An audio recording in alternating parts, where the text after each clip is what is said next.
Again, thank you for joining us on today's bi-monthly Land Bank call. I'd like to quickly mention the several presenters that we have with us today. George Kelly, Director of the Lackawanna County Economic Development and Planning, will be providing us an update on the Lackawanna County's Land Bank. Chris Gulotta, Principal of the Gulotta Group, and Ian Mahal, member of Mineresville Borough Council and Secretary-Treasurer of the Schuylkill Land Bank Board, will be sharing Schuylkill County's progress with us. And then finally, David Hunter, the Policy Director of the Housing Alliance of Pennsylvania, will provide an overview, feedback, and next steps regarding Senate Bill 667 legislation. Chris, are you ready? Oh, I'm sorry. We're going to go with George first on the Lackawanna County's Land Bank. Great. Good morning, everyone. What I'm going to do is just briefly talk about some of the things we've learned to date, the progress we're making with the land bank. And we went into the land bank very aggressively by acquiring a large number of properties, and we're basically learning as we go along. So it's been an interesting year for myself and Ralph Pappas, who does the day-to-day operations for our land bank. Right now we have only one municipality that we're working with, Scranton, which is a city within Lackawanna County. And the reason why we chose Scranton is they had over 500 repository properties that have been available for sale for many years, and we wanted to really fight blight, which was a major challenge in that community. So, but we are looking to get other municipalities in. Now that we've been running and buying houses and disposing of houses and figured out how to do it, now it's time to actually expand that over to the balance of the county. In total, we have over 1,000 properties in the tax repository across Lackawanna County. And again, the primary goals, most of you have probably seen this if you've been exposed to land bank, we're really focused on eliminating blight, making sure that we do address that in the communities as our primary goal. And as a part of that is we work very closely with neighborhood groups so that if there is a community plan neighborhood association, we can help meet their needs in addition to just returning properties to the tax rolls.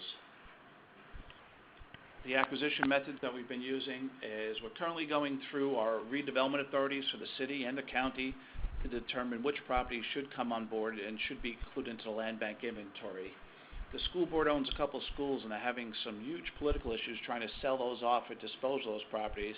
And there's been talk with the school board to actually transfer those over to the land bank where we can do more of a development plan or a community plan to dispose of those properties, just to make it easy and also take some of the politics out of it of who gets the property. So we're working closely with the school board at this time. We've taken in 126 properties from the Tax Claim Bureau. Of those 126 that we've taken in, we have transferred 16 of those to residents within Lackawanna County, within the city of Scranton. Majority of those have been side lot programs. We took the approach of using $100 per lot just to get them back to the community and to make sure that someone is owning the properties and maintaining them to fight blight. We have several more in process, side lots as well as some other development type lots, and we'll talk about that in a little bit. Some of the issues we've had is one of our commissioners, we have a three-person board of commissioners, didn't want us to actually step inside and have priority bid on properties going through the judicial sale. She prefers that we let the capital markets drive it, and then we just take whatever's left over that has been picked through, so we don't interfere with developers, speculators, anybody else who just wants to play the highest bid. So we had to go back and forth. The land bank did not agree with her view and actually tabled motions that she was challenged us to do. So we still have the capability, and we will use that in the future once we have a development plan on a number of properties and as we have them spoken for by community groups or developers. We have had a couple of landowners offer to donate properties to us. Most of them were behind on taxes, and the land bank board was feeling that it shouldn't be a way of getting rid of paying the taxes, that if the taxes were paid off, we'd consider taking them, but they have to be in good standing. They also have to do a title search to show they have good, clear title to the property before we'd accept the donation. We're currently working with some banks to get rid of some of their inventory to get it off their books. And then we also have one very large landowner in Lackawanna County that has offered to donate some properties to us, but on some larger parcels, he actually wants a piece of the action. So what he says is, I'll give you the properties, but when you sell it, I want 20% of whatever you get for the property. So the land bank board basically says they don't want to be in partner with this landowner at this time. I've recommended the landowner just donates it to us and gets his tax write-off that way. So we're still working through that, and we haven't accepted any donations with this promissory condition where he gets a piece of anything that we sell. In terms of disposing of the properties, we make sure that we include the community, and that's one of the most important things with the land bank is to have the community recommendations and to meet their needs. So we've done town hall meetings, public meetings. We have an advisory committee that has been actually nominated and put together by the school board, the mayor, and community groups to make sure that we're covering everyone's needs. And then again, we have the open land bank board meetings, and we have everything on our website. So we're really looking to be fully transparent and really take direction from the municipality that we're supporting at this time. Again, our purpose is to get properties back on the tax rolls, but if there is a community need, we will drive that. One of the new things that have just come up is that the city of Scranton sold off the sewer authority. But they have to now manage stormwater, which the sewer authority used to do. So they're going to have some major expenses in stormwater separation, stormwater management. So after transferring these 125 properties to the land bank, we're now in discussions with the city about creating permeable surfaces to work in these lots that we have into a stormwater management plan as they've done in other cities and other locations across the United States.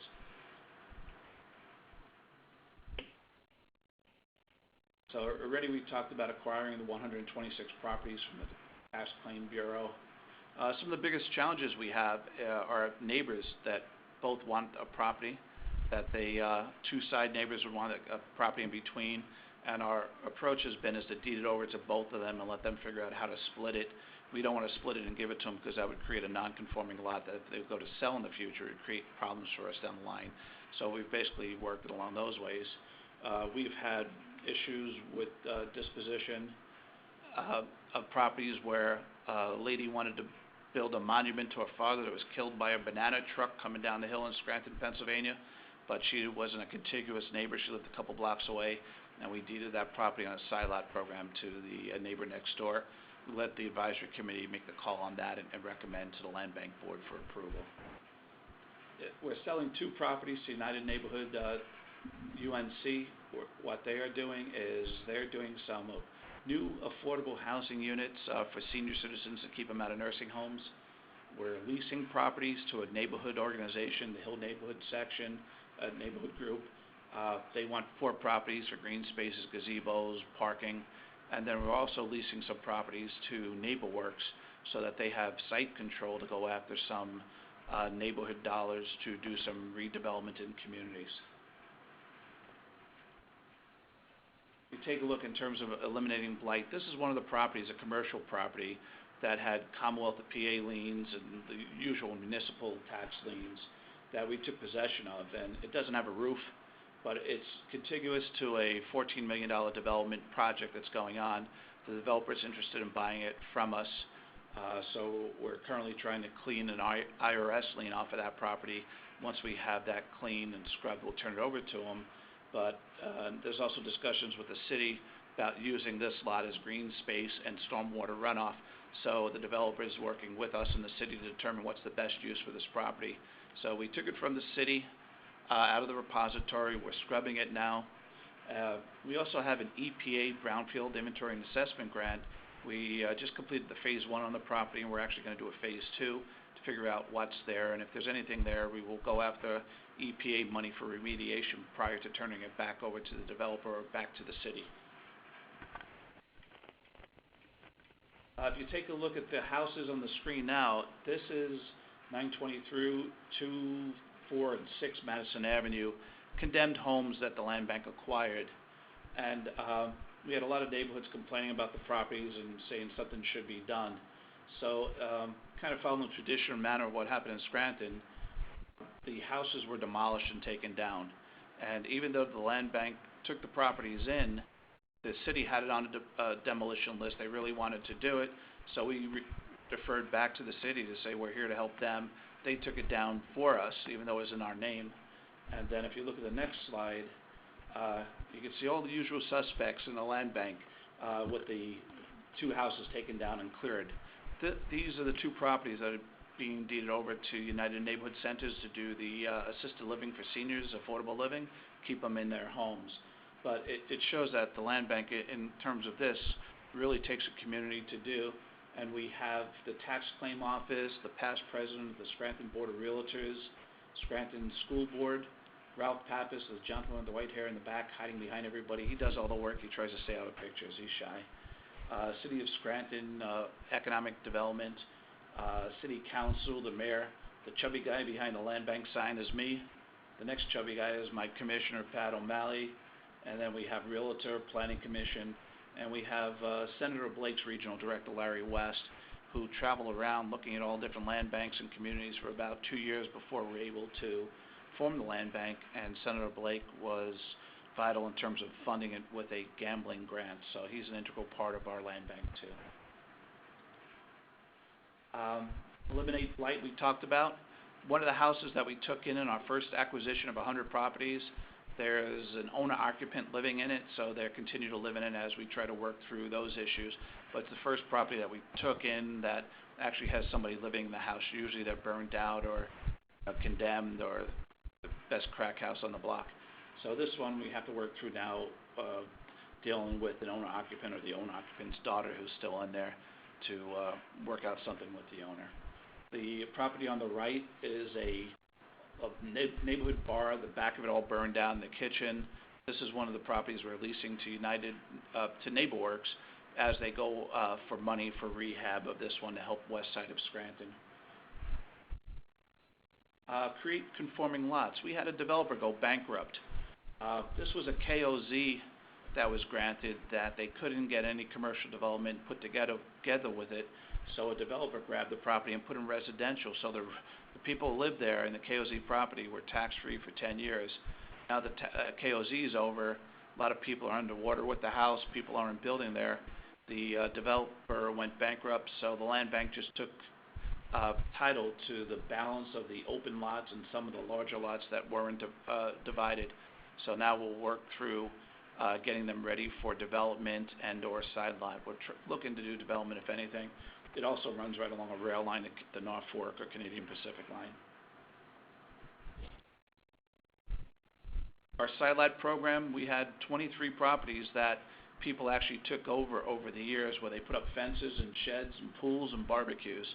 So we have the $100 program where we give them first option on the properties, and we're seeing great success with that with the 16 and the several coming through. So we're seeing some success. But the challenges to these projects was usually there's a $10,000 to $20,000 demolition lien on the property, plus the outstanding taxes and penalties. So nobody would touch them. They would just use them and take them over. Now they can buy them for $100, and on average it runs about $400 a month, $400 a year in taxes, which we split for 5 years with the taxing bodies. So now they actually own the properties, they control them, and they can do what they want with them. One of the things that we have done too is we looked at the side lots and looked at the land assessed value of land versus the lot that they own, and if it's real out of whack, we will adjust it down to match the assessed value of the lot next to them. So we're working through our tax assessor's office to make that happen, because we had some tax assessments that were very high.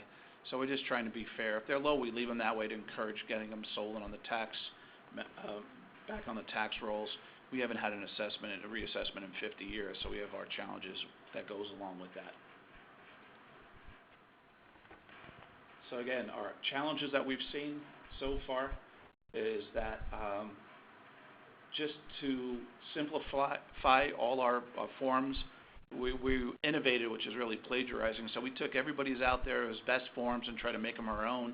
And as we go through the different acquisitions, dispositions, we realize some of the things that we need to adjust to address issues that come up. So we've changed our forms probably 4 or 5 times in our first year of operation.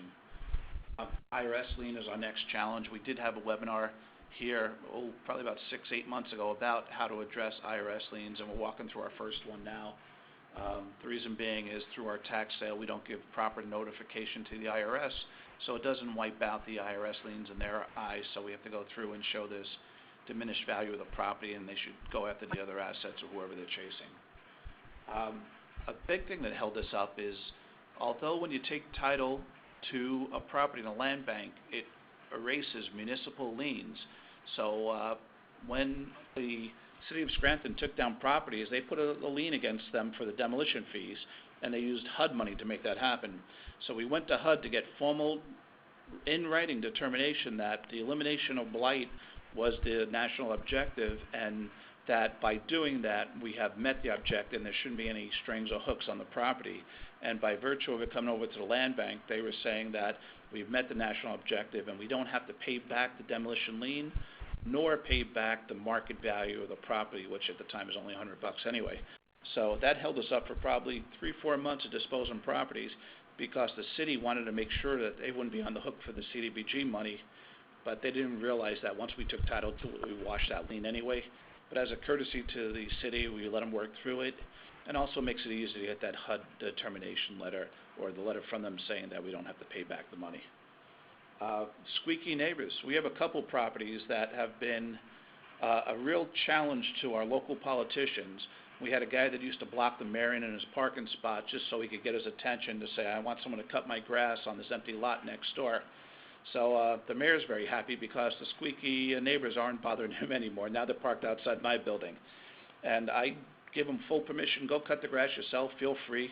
Hey, by the way, I'll sell you the property for $100, so buy it and take care of it and stop squeaking. So we've taken that approach so far.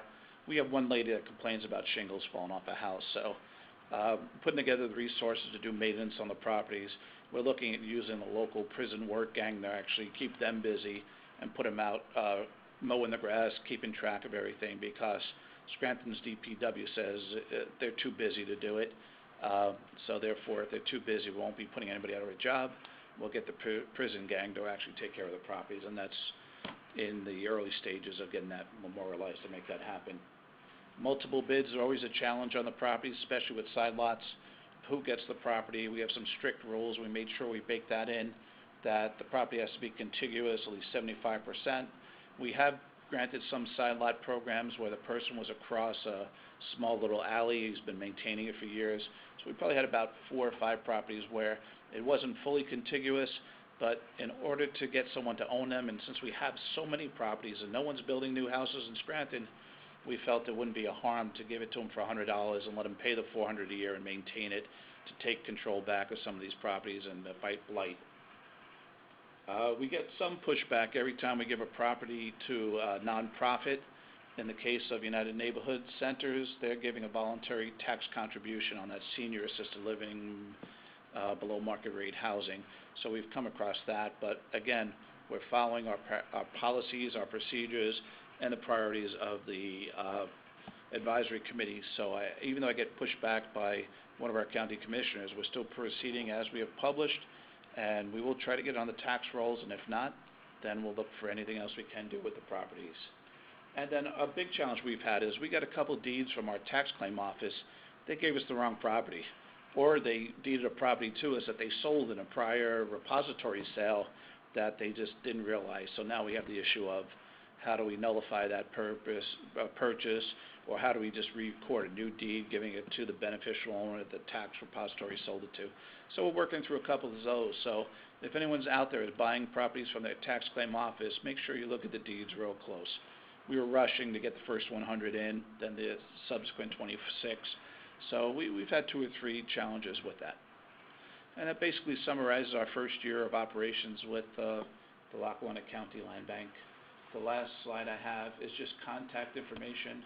If anybody wants more information, we have a website as part of our just county website that lists properties. We're still developing through interns a land bank dedicated website, which is more of a let's go look at all the properties, pretty pictures, but we make sure that we post everything so there's full transparency and we give time for the properties to be sold. Ralph Pappas is the guy who rolls up his sleeves and really does the work. He makes us all look good. Thank you much.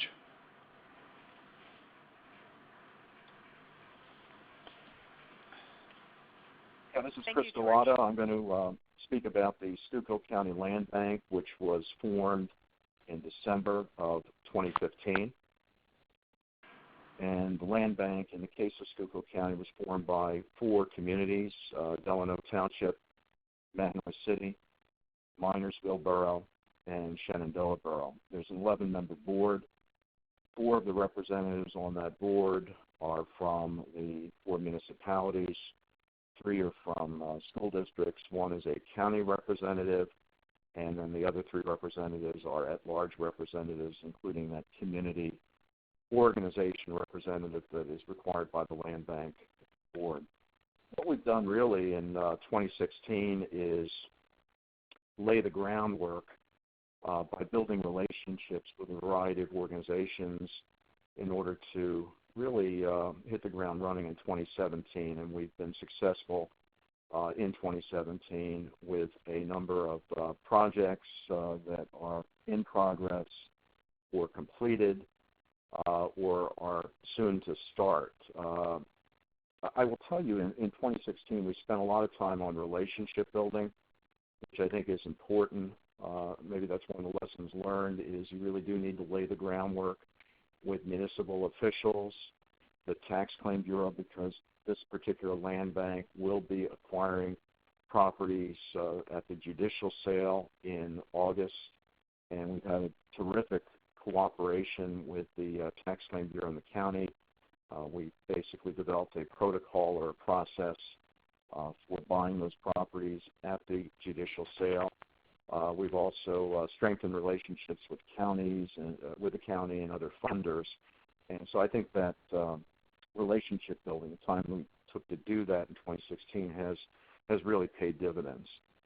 The 3 projects I'm going to talk about today include the rehabilitation of a property in Mineresville Borough for resale to modest income households, a modest income buyer, I should say, the development, the conceptualization, and now we're rolling out a demolition program in Mahal City, Mineresville, and Shenandoah, and I'll speak more about that later in the presentation, and a project we call the New North Schuylkill or Northern Schuylkill Acquisition for Rehabilitation, which is benefiting from some recently approved fair funds.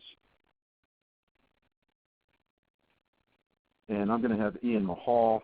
Val introduced Ian earlier. Ian is the Secretary-Treasurer of the Land Bank, and he's also a member of Borough Council in Mineresville, and I'm going to have him cover the Mineresville Rehabilitation Project. Ian? Yes, Chris, and I'd like to thank Valerie and the Housing Alliance for giving Schuylkill County Land Bank the opportunity to inform everyone of our inaugural year. Also, I think Chris is being quite modest because he's been a key asset and a driving force to steer our organization. And just a real quick story, Chris was talking about laying the groundwork with relationships. And I recall just 2 years ago being in the borough of Frackville when there was a small group of individuals that were basically trying to sabotage our process, and it was stated that this will never happen. Well, ladies and gentlemen, we're here today, just 2 years later, about to auction off our first property in my hometown borough of Mineresville. So I'm proud to speak about that project.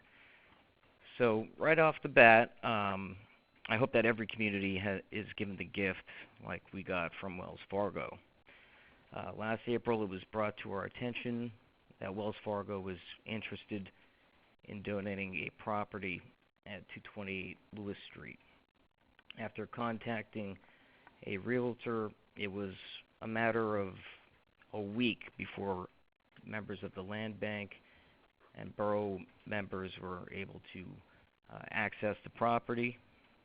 It was at that point we realized we had a winner right off the bat.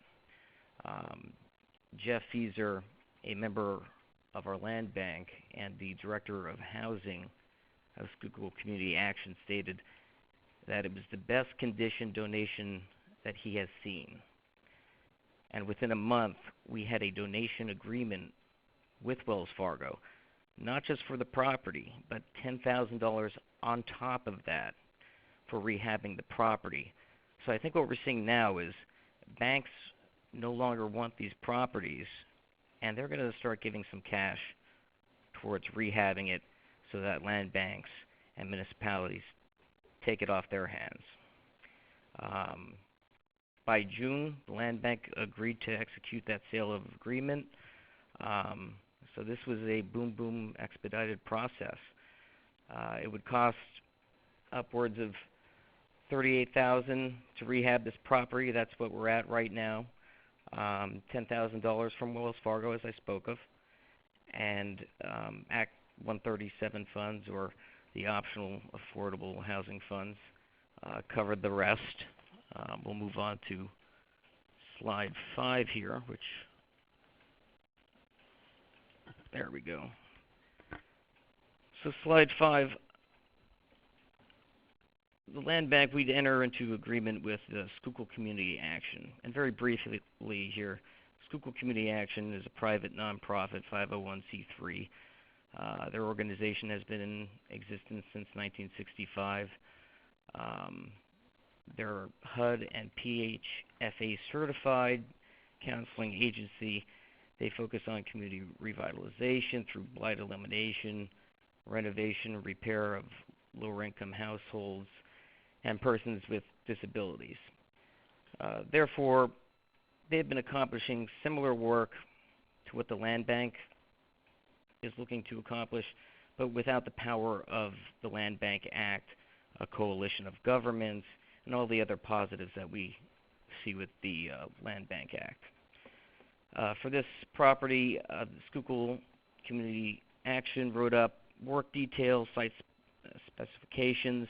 They monitored the construction, approved payments, and provided marketing outreach. And that was very key because they were very instrumental through the bidding process.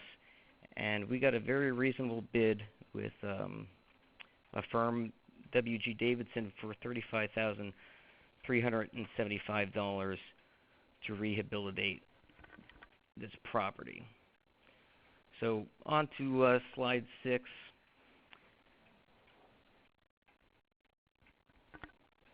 Now this is more of the fun stuff here. Now as you can see, the contractor installed new carpeting, painted the walls, and polished the staircase. Before that, the paint job was probably from the 1980s. Staircase did not look like that. Ripped up carpet. On to slide 7 now. Now on slide 7, this is where you're going to get a very good before and after visual. Notice that there was some substantial damage from leaking on the roof that was never addressed nor cosmetically cared for. And with any old homes, especially in northeastern Pennsylvania, you have that old lath and plaster on the walls and ceilings. That was replaced with new drywall, fresh paint, and of course new carpet. Also, if you notice at the bottom left of the photo, there's an electrical heating baseboard. New heating and electrical wiring and switches were completed throughout the house. Those costs were relatively substantial, but necessary. On to slide 8. And once again, with the heating, I think that's something we're going to run into. A lot of the houses that we believe are in good condition have the copper pipes out, have the heating ripped out. So that's something I think we're going to be running into as a land bank, and I think Lackawanna probably had that issue as well. Here are some other shots on slide 8, before and after. On the left, you see a very modern bathroom with a new sink, cabinet, mirror, light scones. The front entryway, this picture doesn't do it as much justice. We have a new door placed in on the front porch, which is not shown. That was stained. There was also some masonry work done. It is perhaps the most welcoming house on the block right now. As I wrap up 228 Lewis Street, I would also like to point out that just yesterday it was appraised at $48,000. That might not sound a lot, but the average median home value in Mineresville is only $16,000.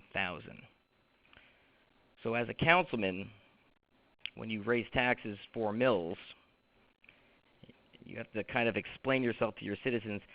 That doesn't equate to much. So a property like this, if this happens 5 times over the course of the next 5 years, that makes a big difference in a town of 4,400 people. You're going to notice that. And it'll make a big difference 10 years down the line when you don't have to take this house down. And I know a decade down the line that this property was going to come down. So ready for slide 9 here? Yeah, and I can take over here, and then I'll ask you about this particular property and the process of describing the demolition program. And one of the things I want to emphasize before I get into the demolition program, which has benefited from Keystone Communities funding. We got a funding approval from Pennsylvania Department of Community and Economic Development in the amount of $200,000 earlier this year. One of the things I want to emphasize is our objective is not only to address vacant and abandoned properties, but also because, particularly during 2016, we've been operating on a shoestring budget. There really wasn't a dedicated source of revenue for land bank operations. We did benefit, as Ian indicated, from a $10,000 grant from Wells Fargo, but that was specifically earmarked for 228 Lewis Street in Mineresville. And we did get commitment from the county of Act 137 funds, but those were, again, specifically earmarked for the rehabilitation of 228 Lewis Street and some other rehabilitations that will come about. So one of our objectives is to essentially generate program income, which we'll do from the sale of these properties. So in the initial years, you'll see this particularly when we get into the North Schuylkill acquisition for rehab. Our objective is to generate program income by acquiring and rehabilitating houses and then selling them to modest income buyers, taking the proceeds of the sale, using some of those proceeds to fund operating expenses, and then the balance to plow into the next projects. But this particular program, the demolition program, has come about because of, again, partnerships that we have with the municipalities. In this case, the land bank was able to get commitments of matching funds from 3 communities, Mineresville, Mahal City, and Shenandoah, that essentially were the match for the Keystone Communities funding. As you know, Keystone Communities funding requires a match, and we were able to generate that match with these communities. And the land bank is actually the grantee for this project, and they'll enter into subrecipient agreements with the communities. The property that you see pictured here is 140-142 East Sunbury Street. Ian, do you want to talk about this property? Yes, gladly. For starters, if you notice the fence to the left of these properties, that was a property that ended up being demolished by the borough, and that is borough-owned. So these 2 properties are owned by the same gentleman who no longer has a need for it. They can no longer be rehabbed. So there have been ideas floated about, and right now what we're looking at doing is taking down these 2 properties and selling the parcels, perhaps splitting them to homeowners in the back. So behind those properties are backyards to another street, actually Lewis Street, where the property that we just spoke about is. In the front, I would personally like to see the borough put up some plants, a nice little sit-down area, just to brighten up the streetscape. but there are property owners in the back that would take on that parcel, I believe, and get it back onto the tax rolls. So in terms of large-scale rehab or commercial building, that's really not the thought right now. Even a small town as Mineresville, we once had a population of upwards of 6,000. We have a lot of vacant buildings. We have a lot of vacant shops. There's no need to necessarily build on that street. So turning that eyesore into a nice little area with trees and plants would be fine, and then getting those parcels onto someone else's books would be terrific. So that's the thought process right now with those two properties. And as you can see from the front, that used to be a beauty shop. It used to be in terrific condition, unlivable. The brick building inside is hollowed out. So they're going to come down. It's just a matter of lining up a plan with our engineer and seeing and advertising who's willing to purchase. Thanks, Ian. The way this program works is the funds are allocated to each of the communities, Minersville, Mahanoy City, and Shenandoah, in proportion to the matching funds provided. In this case, actually, Mahanoy City provided more match because not only did they provide match out of CDBG, but Mahanoy City has a Blight fund that is capitalized with some local funds, and so they provided about 50% of the match, so they'll get roughly 50% of the demolition monies through this program. And the land bank will provide assistance to communities in repurposing these properties. In the case of Mahanoy City, you'll see this in a minute, there are development opportunities or redevelopment opportunities, and this is one of the sites that the Borough of Mahanoy City is looking at. The demolition of the yellow building there is now completed, but the building to the left of that, the three-story building, that will be demolished as well. So there's a nice site right along the main street. This is on Center Street in Mahanoy City that is a good redevelopment opportunity for housing or some sort of commercial use. And then in another possibility here in Mahanoy City, these properties also along Center Street, which is a gateway street. And by the way, we focused on gateway streets with this program with the idea of having maximum impact, and we think this may be an opportunity for some infill housing at some point, if not some sort of commercial development. I do want to acknowledge that the program designed for this demolition program actually came from Northumberland County, which successfully applied for Keystone Communities funding a couple of years ago, has gotten more funding recently. And basically the essence of this program are these partnerships between the grantee, and in this case the land bank, in Northumberland County it was the Housing Authority, and communities that are willing to provide matching money. So the program designed for this draws very heavily from the Northumberland County experience. In Shenandoah, the borough is looking at a couple demolitions there that we do think have possibilities for redevelopment.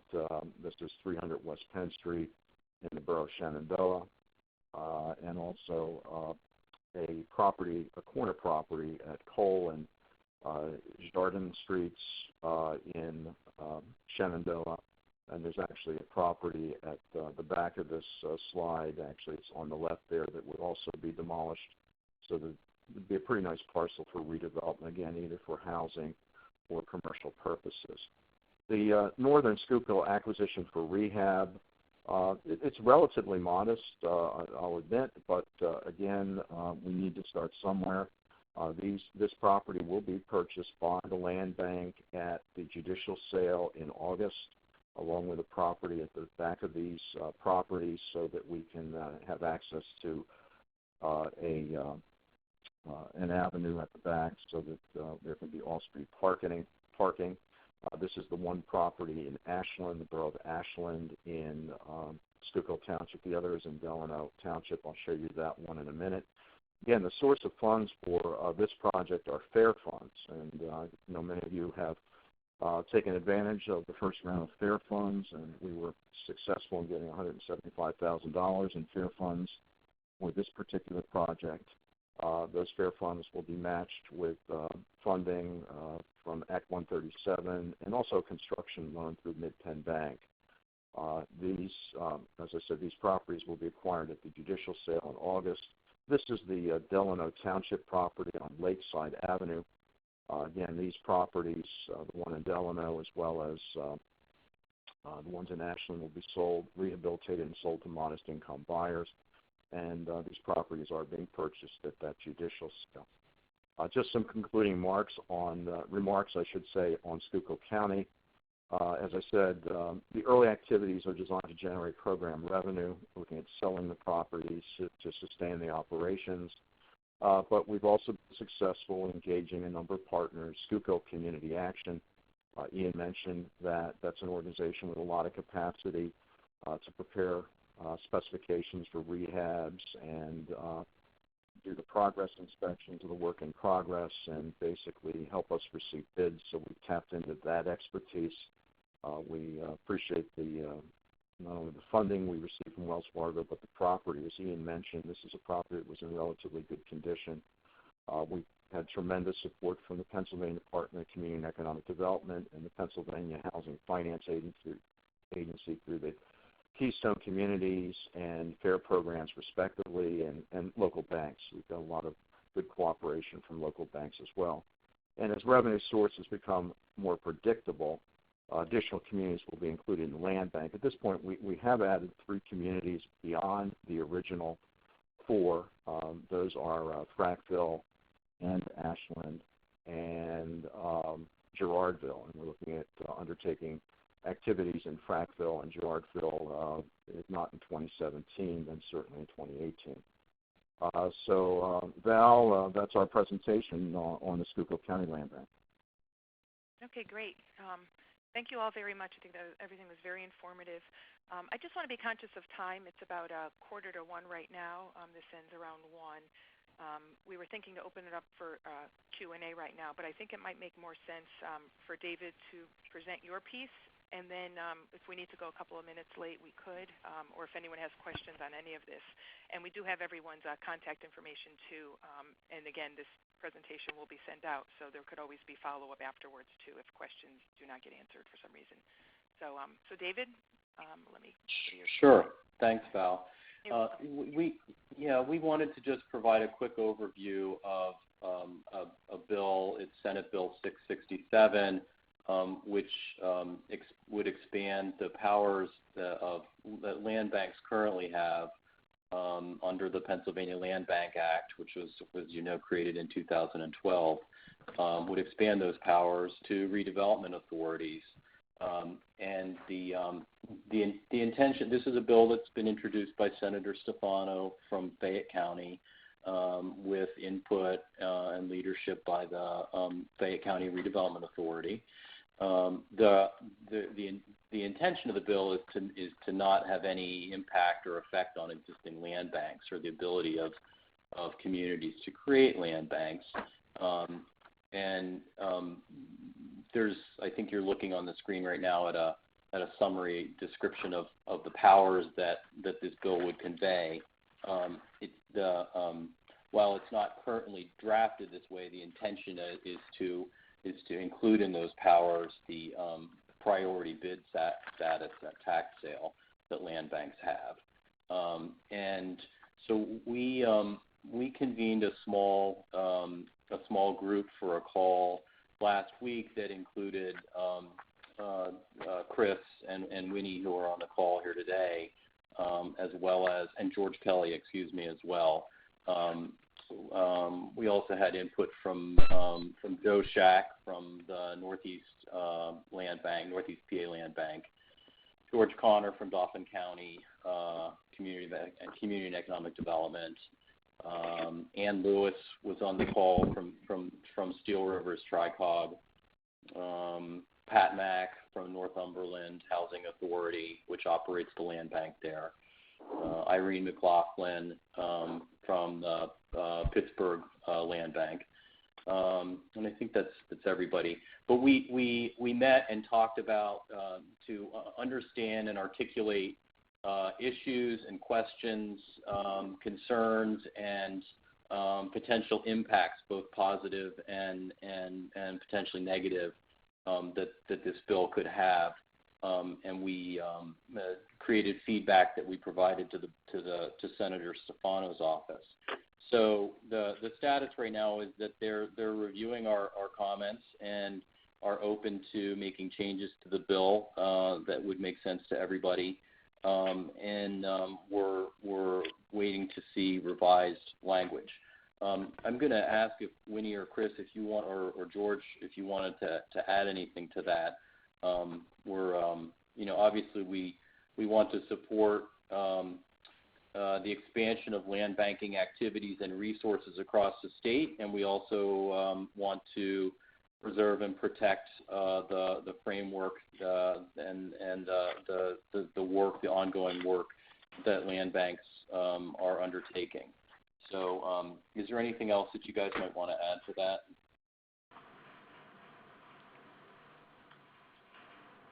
Yeah, this is Chris. As I mentioned on the call last week, I think in concept this bill is fine. I think particularly in rural communities, there really isn't the capacity to operate a land bank. So having a redevelopment authority being able to form a land bank makes a lot of sense, I think, to the extent that there is an active land bank rather than forming a separate organization. And all of the organizational expenses you incur in a startup organization, why not let redevelopment authorities establish land banks? Having said that, I know there were concerns on the call about the extent to which redevelopment authorities would reach out to community partners to include them in the planning and implementation of land banks. And I think there were a lot of good suggestions that came out of the call last week along those lines, and also the issue of land redevelopment authorities having eminent domain power. And as many know on the call, land banks do not, and I think that was intentional. The thought is that land banks need to be collaborators and should not be doing things unilaterally, and obviously eminent domain is very much a unilateral process. So I think the concerns that we addressed last week were legitimate concerns, but I think in concept this makes a lot of sense. Thanks, Chris. I don't know if I'm unmuted or not, Chris and David. We can hear you. We can hear you. Okay, great. I just wanted to comment that when we brought together some land bank practitioners and experts, and then those who weren't on the call, I'd reached out to a number of them too, just to get some quick feedback. And I was surprised and comforted by the range of different opinions. There were those who thought, of course, why wouldn't redevelopment authorities be given the same powers as a land bank? And then there were others who paused and reflected on the fact that the land bank bill had taken 3 legislative sessions and, a real collaborative effort to design a bill that would address the questions and concerns that I guess had been raised previously about expanding redevelopment authority powers, especially in places where there was a legacy of urban renewal and mistrust for anything that looked like the government coming in and taking private property. So looking back at the range of comments, it was interesting to see those responses. And from my perspective, it was like, yeah, the Housing Alliance has always supported the expansion of tools for local governments to deal with blight, and this would be an expansion and a new tool.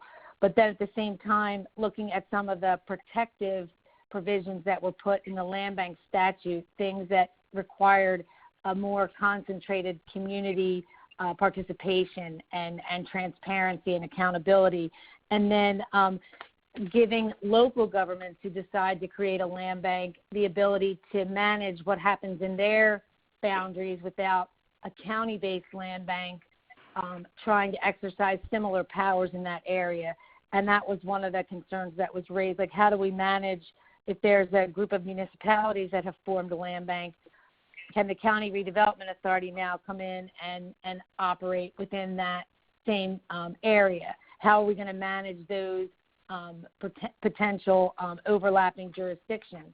Because in the land bank statute, there's a prohibition. Like if a group of municipalities form a land bank, then a county land bank can't operate in that same area. So trying to figure out how this would be implemented and executed was an interesting process for me, and we got a lot of great feedback from all those who are working out in communities to deal with blight. So it was a great experience for me.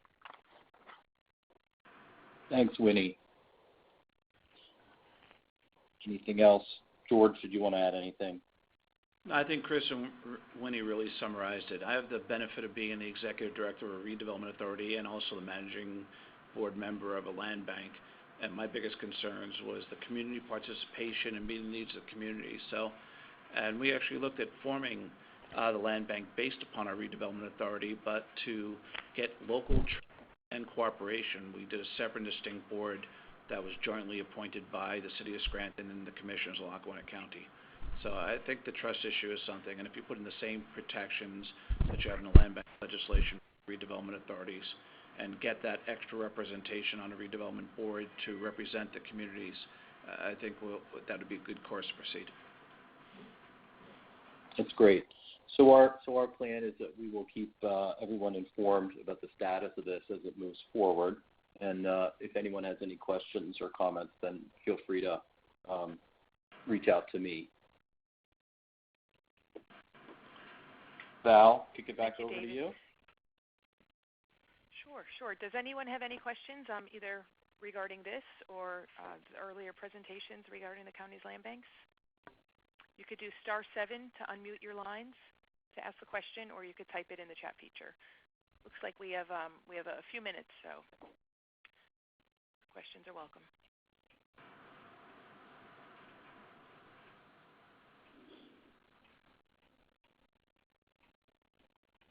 Hello? Yes. This is Anna Kerr.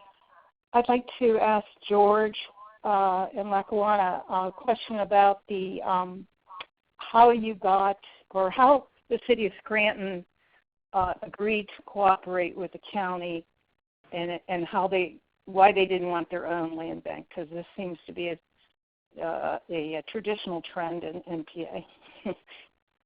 That's a great question, and we went back and forth for about a year where the city of Scranton wanted to do their own land bank, and the biggest challenge was the capacity of the city itself and the staff that they had. The redevelopment authority in the city of Scranton has been asleep for a while, hasn't been very active. There's a board, but they're not doing a lot. The city's Office of Economic Community Development is pretty taxed with the workload they have. They've been sitting on these 535 repository properties. They're still using the Pittsburgh plan or the muni tax sale laws, and they couldn't deploy the properties out through the current processes. They didn't have the capacity and the money. But then again, they really didn't trust the county commissioners and the level of the county commissioners to do it. So we went back and forth, and they basically came in with a list of demands and said, well, if the county wants to do a land bank, we want to appoint the majority of the members in the vote of it. And basically I pushed back a lot and said, well, if you want the majority, you want control, do it yourself. Nothing happened with them for about 3 to 6 months. They came back and said, well, you're willing to negotiate? And we gave the mayor 2 direct appointments, and then we also appointed some other people on the board that had very strong ties and roots in Scranton to start. So they did want to do it themselves, but again, it gets back to the redevelopment authority having the ability to do it. The capacity isn't there for a lot of the smaller municipalities, and unless you have a county that's willing to step up and do a regional land bank, they're kind of stuck in how do we get it done. You hear some of the challenges, how do we get money, how do we finance operations. We were fortunate as I gave a loan of $50,000 from the general fund of the county underneath our economic development budget to the land bank. I don't plan on collecting that loan just to get us started for seed money.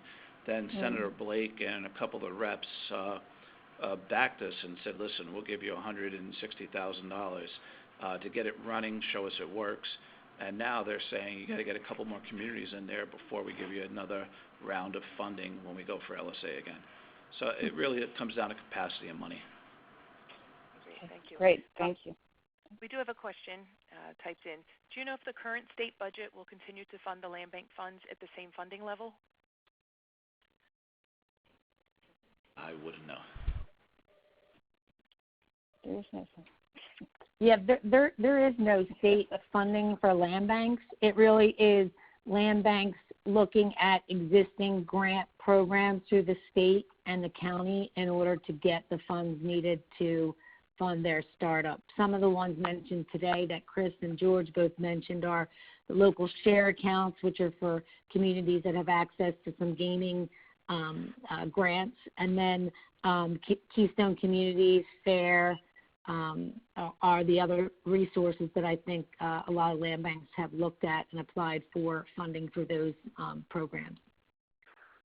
Yeah, I didn't mention in my presentation, Winnie, that Schuylkill charges, the land bank in Schuylkill charges a modest fee to each municipality that receives services from the land bank. And that was, for all intents and purposes, that was our money to operate in the first year. But as you're correct in saying, there's no dedicated source of funds for land banks in the state budget, which can make the startup challenging. The startup of a land bank can be very challenging. And I don't know if anybody from the TriCog Land Bank is on the phone, Ann or anybody from out there, but they have in their funding mechanisms, they have a give back of up to, I think it's 5% of the taxes collected in the participating, or delinquent taxes collected in the participating municipalities are allocated to the land bank. So they have a dedicated recurring source of funding for their land bank operations. And that was a requirement for municipalities interested in joining that land bank, that they had to agree to that, that kind of funding. Maybe time for one more question if anyone has one. Star 7 to unmute the lines. Winnie, does that include the school taxes?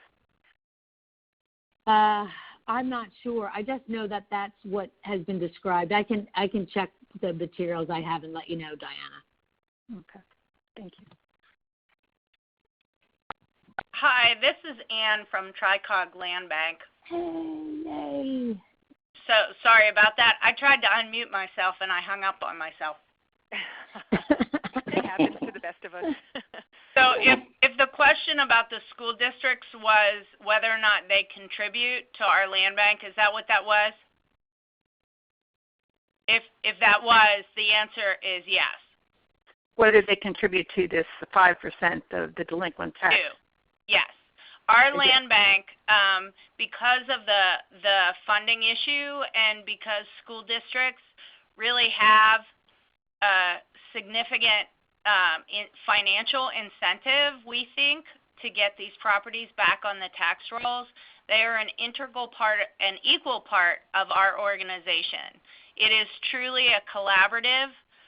It's a round table that is designed to give equal voice to the municipalities, the school district, the county, and the local community. So when entities join our land bank, they pay into it annually in addition to the 50-50 5-year split. And what that looks like locally varies. So collectively, that allows us to bring in about $180,000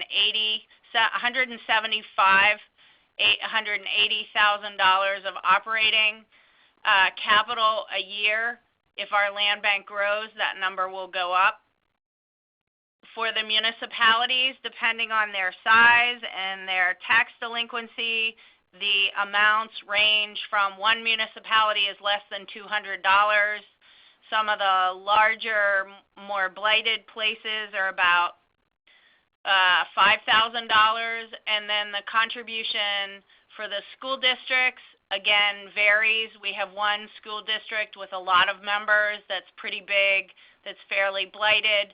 Their contribution will be about $50,000, but the rest of them are about somewhere in between 15 and 20. And Allegheny County's contribution is about $15,000 as well.